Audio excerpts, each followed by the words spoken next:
What can you do? What can you sacrifice to get the things that you need to get, to start gathering the things you need to gather to build, say, a chicken coop or a rabbit hutch, something small. I once was lost, oh, but now I am found. Was blind, but now I see. Welcome everyone to Built on Faith Homestead. Today I'm going to show you a couple of things. I know we're pretty late getting this video out and I do apologize. Once again, just been really busy, and these videos are time consuming and it takes a while. Please forgive me, but I do want to show you kind of what we have had going on. It's not a completed project by any means, but I do want to show you kind of what I've had going on. I haven't recorded none of it because I've got limited memory on my phone where we record our videos, and I've only been working on this like an hour or two here and there, just kind of as I get time in between other things. And so I haven't wanted to record much about it just yet, but I will show you guys kind of what we've had going on and talk about some interesting stuff. So let's go. This contraption here is what I've been working on. So there's our, I call it our ghetto goat shelter for when we get goats. Got that done. This is a ghetto chicken coop. Now you'll notice the different pieces of tin and different sizes and all that good stuff. Guys, this is just scrap tin that has been left over from other projects. This has been left over from primary project 1 and then been given to me from one way or another, and then maybe I've done some projects with some of the big long pieces and I had these shorter pieces left, and rather than throw them away, until they get down to about that size there, which I'll put my boot up next to it, maybe you'll be able to tell. I wear a size 14 boot. I don't throw them away, I keep them. Because of stuff like this, and we'll show you what this is. This is my version of what's going to be kind of like, if you ever seen Justin Rhodes' channel where he has these chicken shawls and they got big wheels underneath them and they use poultry netting, electric netting, and then they can kind of put the chickens wherever they want. That's kind of what I've got going on here. I really like that idea. I've got some things I want to try to do differently with our chickens. And I like the idea of being able to put some poultry netting around them and put them in this coop and move them around kind of wherever we want them, whether that be in the garden or maybe it's an area we want cleared out, because chickens will flat clear out an area, or if that be out of our garden this time of year. I would much rather just free range them, but for some reason here where we're at now, they like to get in the garden. So here's the what I still have yet to do. Obviously, I have yet to put a door on the nesting box side of it. But there's our double-decker nesting boxes. I don't know if I can gather enough light in here to show you guys. A couple of roosting bars, 3 of them to be exact, and then they can sit on top of the nesting box here. If you're wondering about the dimensions, it's just shy of 5 foot wide because I want it to be able to fit on the trailer with our wheels one of these days. Here's the door slash chicken ladder that we have built. This thing's going to be up on some 20-inch tires, solid tires when it's done. And so this door will act as both a door to let the chickens out and a ramp so that they can walk back in to the coop. On the floor, I have just got that rabbit, I call it rabbit cage material, but rabbit cage like welded wire down there. Here you can see the roosting bars a little bit better, nesting boxes, those kinds of things. Most of these hinges and even this little gate latch I had left over from other projects that I've been doing. I actually thought I would use those on the girls' door upstairs in their loft, but I ended up not using it and going a different route. So this is kind of one of the projects I've had going on. If I get a couple hours here or there to work on it, I'll work on it and mess around with it. I still have to obviously build the door for the nesting box. I have to get the axles for the tire, for the tires on both sides still. And also, I have to put my handlebar. So here are the levers that stick out. These are on the length of the foundation of the coop, and then they stick out here. And these will be our leverage point to lift up and move the coop. So I have to put the braces down that will stop the coop from rolling. I'm also going to attach my feeders to this side, and probably our water bucket to this side. And so it'll all be one mechanism that can be moved all in one shot, so it won't be too big of a deal.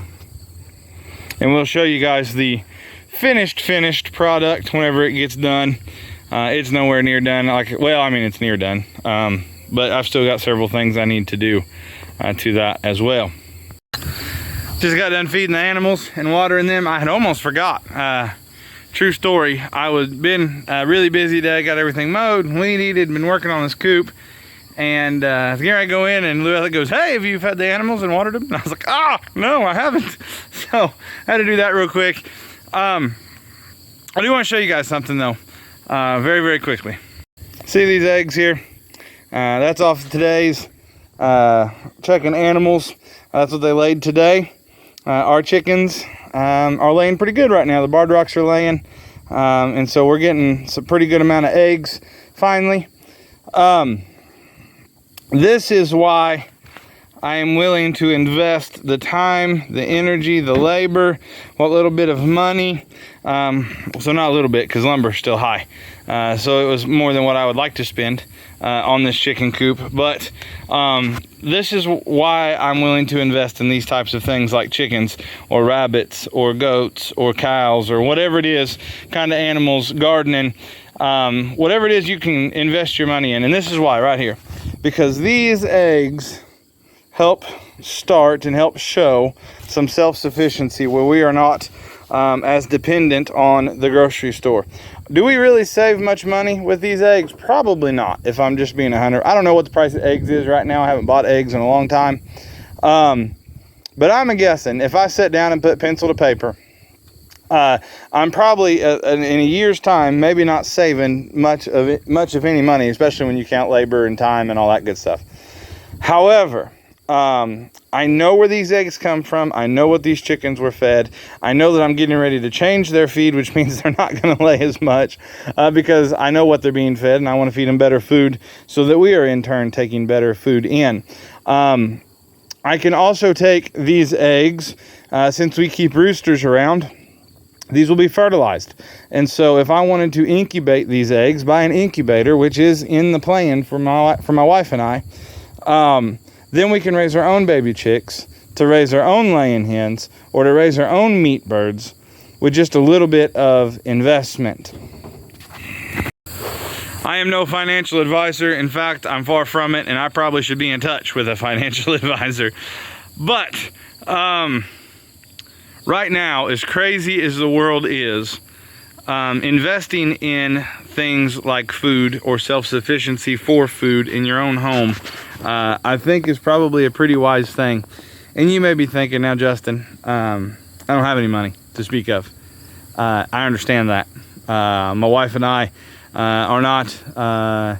So a lot of the times on these channels, you see people doing things it's really smart and really a good way to do things, and man, it's really going to help them. And I'm looking at it going, but that's going to cost $5,000, and I don't have an extra $5,000. I don't have $5,000 to spare on those kinds of things. It's going to cost an extra $300. Well, may not have the extra $300 to spare on things. But here's what I do want you to think about. What can you do? What can you sacrifice to get the things that you need to get, to start gathering the things you need to gather to build, say, a chicken coop or a rabbit hutch, something small, something that is small and actually worthwhile, that's actually going to help you provide food for your family in such a way that you're not depending on the grocery stores. Where could you start? Have you got things around your home that you don't really use or need? Now, you may look at it and go, but I really like that thing. Do you use it? Do you need it? Could you get rid of it? Could you sell it maybe and then use that money? Or could you trade it maybe? Do you have an item that you could trade, or items that you could trade for somebody that's already built a chicken coop and then get that chicken coop delivered to your place of residence? Do you have a skill set that you could trade off in order to get scrap pieces and material and all those kinds of things? Have you checked to see how much you can buy this stuff used for? Or maybe have you checked around to see if you can start collecting the items? Because right now, let's say maybe you can't afford to buy all the stuff, but if you started looking now and you started finding people that just want to get rid of some things, could you use those things, or at least some of those things that they want to get rid of, to build something like a chicken coop or whatever it may be? Investing in food for yourself, investing in food sufficiency, investing in food security seems like a wise decision to me right now, in some way, shape, or form, however that may be for you. And I understand it may be different for everybody, and I get that, but something along the way where you are not dependent on the grocery store may not be a bad idea. Guys, as always, we appreciate you watching. We will show that chicken coop down below. We'll show that chicken coop whenever it's done and finished out. Down below, please comment. What are some ways you are trying to be more sufficient with your food? We'll catch up with you guys next time.